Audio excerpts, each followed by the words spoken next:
नमस्ते। उम्मीद करते हैं कि आप लोग बहुत ही अच्छे होंगे। बिहार में धान अधिप्राप्ति के लिए जो ऑनलाइन आवेदन है ना 25-26 के लिए शुरू कर दिए गए हैं।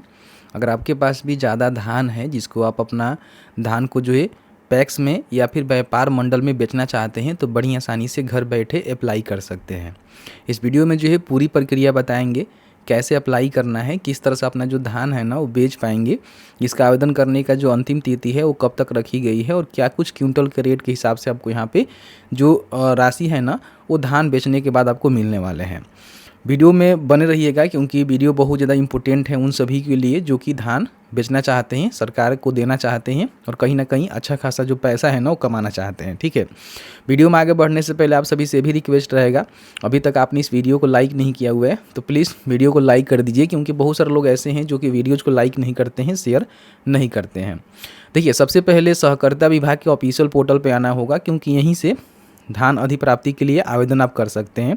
लेकिन उससे पहले जो नोटिस जारी हुआ है ना उसके बारे में आपको पता होनी चाहिए कि क्या कुछ इसमें बातें बोली गई है। देखिए, जो भी आपका अधिप्राप्ति हो रहा है ना खरीफ फसल 2025-26 के लिए हो रहा है। ठीक है, यहाँ पे देखेंगे 25-26 खरीफ मौसम के लिए यहाँ पे हो रहा है, जिसमें अगर आपके पास साधारण धान है ना तो 2369 रुपया प्रति क्विंटल के हिसाब से सरकार यहाँ पे खरीदेगी। ठीक है, ध्यान रखिएगा।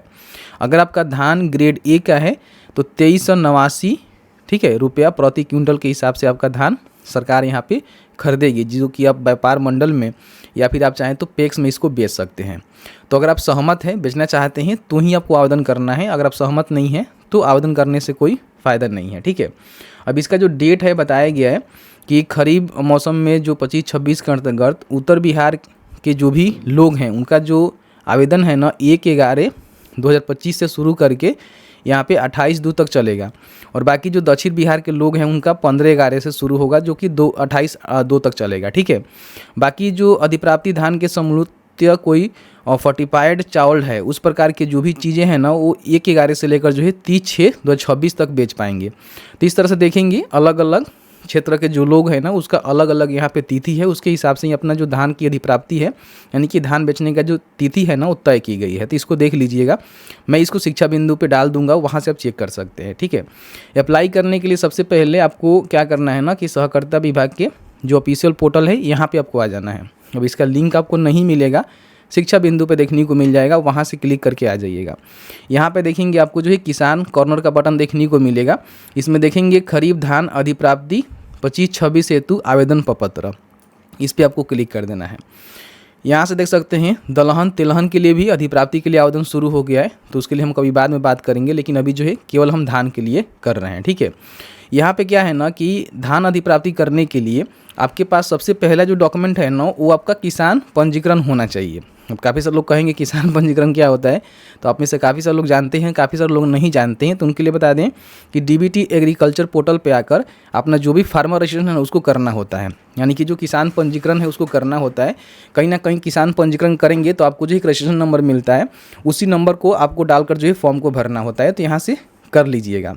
इसके लिए हमने वीडियो दिया हुआ है कैसे करना होता है, तो उस वीडियो को ज़रूर देख लीजिएगा। ठीक है, तो यहाँ पे क्या करना है, कर लेना है और करने के बाद उस नंबर को यहाँ पे डालकर जो है सर्च के बटन पे आपको क्लिक करना है। तो जैसे ही सर्च के बटन पे क्लिक करेंगे तो यहाँ पे देखेंगे पूरी जानकारी आपके सामने आ जाएगा जो अपने किसान पंजीकरण करते समय दिया हुआ है। मैंने उसको ऊपर कर रखा हुआ है क्योंकि किसी का पर्सनल डिटेल्स शेयर करना सही नहीं है।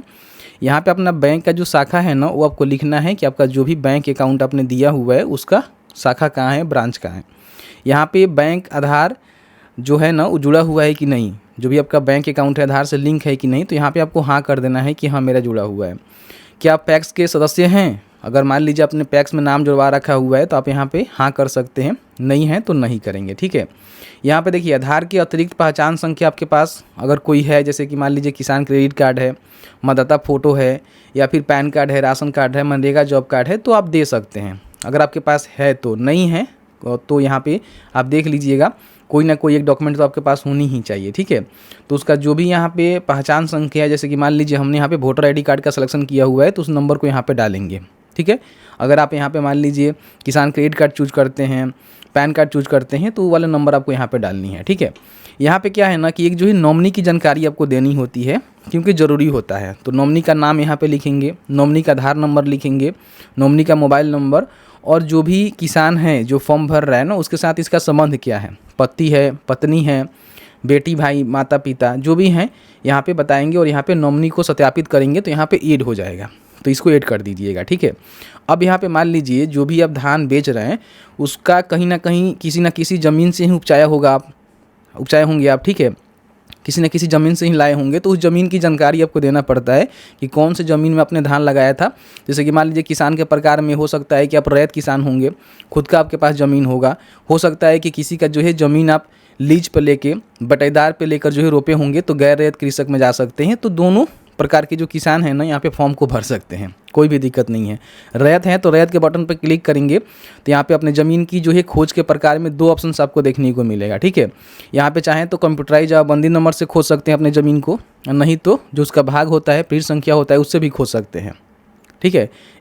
ये आपको ईजिली बिहार भूमि का जो पोर्टल है ना, जैसे कि ये वाला पोर्टल पर आएंगे और यहाँ पे देखेंगे जमाबंदी पंजी देखेगा बटन आपको देखने को मिलेगा। यहाँ पे जिला का सिलेक्शन करेंगे जहाँ आपका ज़मीन है, और यहाँ पे अंचल का प्रोसीड करेंगे, फिर यहाँ पे हल्का का सिलेक्शन करेंगे, यहाँ पे अपना जो भी मौजा है उसका सिलेक्शन करेंगे, ज़मीन कैसे खोजना चाहते हैं, खाता नंबर, रैयत के नाम, प्लॉट नंबर, जमाबंदी नंबर, जिससे भी आपको खोजना है उस पर टिक करना है। उस नंबर को यहाँ पे डालेंगे, कैप्चा को फिल करेंगे, सर्च के बटन पे क्लिक करेंगे। इस तरह से देखेंगे ज़मीन की पूरी जानकारी आपके सामने आ जाएगी, जिसमें जो भी रैयत का नाम है ना उसको ढूंढना है, देखना है। उसके सामने देखेंगे तो यहाँ पे जमाबंदी संख्या देखने को मिलेगा, जिसको यहाँ से कॉपी आपको कर लेना है, ठीक है, और उसको यहाँ पे डालनी है। ज़मीन जोड़े के बटन पे आपको क्लिक करना है। तो इस तरह से देखेंगे आपने जो भी यहाँ पे जमाबंदी नंबर डाला हुआ है ना, उसमें जो भी जानकारी है, जैसे कि उसका खेसरा नंबर, खाताधारी का नाम, खाता संख्या और कितना ज़मीन है, ये भी आपको यहाँ पे देखने को मिल जाएगा, ठीक है, जो कि यहाँ पे एकड़ में आपको देखने को मिल रहा है।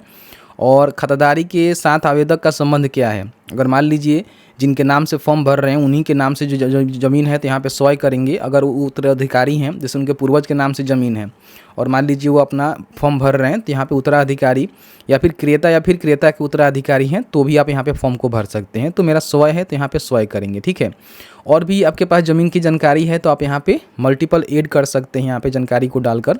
अगर आप मान लीजिए कुछ खुद का ज़मीन रोपे हुए हैं और कुछ बटेदार लेकर भी रोपते हैं, तो उसकी भी जानकारी यहाँ पे ऐड कर सकते हैं, कोई भी दिक्कत नहीं है, ठीक है। फिर यहाँ पे नीचे आएंगे, अगर मान लीजिए खेती नहीं किए हैं तो आप यहाँ पे तरफ दिए गए एक्स के बटन पे आप क्लिक कर सकते हैं, ठीक है। यहाँ पे बताया गया है, तो यहाँ पे देख सकते हैं कि बताया गया है कि धान देने के लिए पैक्स में देना चाहते हैं या फिर व्यापार मंडल में आप देना चाहते हैं, तो यहाँ पे अपना हिसाब से देख लीजिएगा जहाँ भी आप बेचना चाहते हैं। जैसे मान लीजिए मुझे पैक्स में बेचना है, तो कुल एकड़ कितना ज़मीन हमने जानकारी दिया है वो आपको देखने को मिलेगा। हालांकि यहाँ पे और भी जानकारी ऐड करेंगे तो आपको देखने को मिल जाएगा। कुल संभावित धान की मात्रा क्विंटल में आपको बताना है कि आपके पास जो है संभावित धान कितना हो सकता है, कितना धान है। जैसे कि मान लीजिए मेरे पास 10 क्विंटल है, तो मैं यहाँ पे 10 क्विंटल एंट्री करूँगा, ठीक। तो यहाँ पे अपना जो भी संभावित क्विंटल है उसको बताना है, यहाँ पे टिक करना है और आगे बढ़े के बटन पे क्लिक करना है। तो आपका जो फॉर्म है ना यहाँ पे फिलअप हो जाता है। उसके बाद हो सकता है कि आपसे जो है ज़मीन का पेपर वगैरह मांगा जाए और उसके बाद कहीं ना कहीं सबमिट करेंगे। सबमिट करने के बाद जब भी धान अधिप्राप्ति होगी उस समय आपको बुलाकर धान आपसे ली जाएगी। जो भी रेट है ना उसके हिसाब से आपको पेमेंट यहाँ पे सरकार आपके बैंक खाते में करती है, ठीक है। तो इस तरह से बड़ी आसानी से धान अधिप्राप्ति के लिए आवेदन कर सकते हैं अगर आप करना चाहते हैं। वीडियो थोड़ा सा भी अच्छा लगा है तो वीडियो को लाइक करिएगा। आपके मन में किसी प्रकार की कोई भी सवाल होगा इस वीडियो से रिलेटेड हमें ज़रूर पूछिएगा। जहाँ तक हमें नॉलेज होगी हम आपके साथ साझा करने की पूरी कोशिश करेंगे।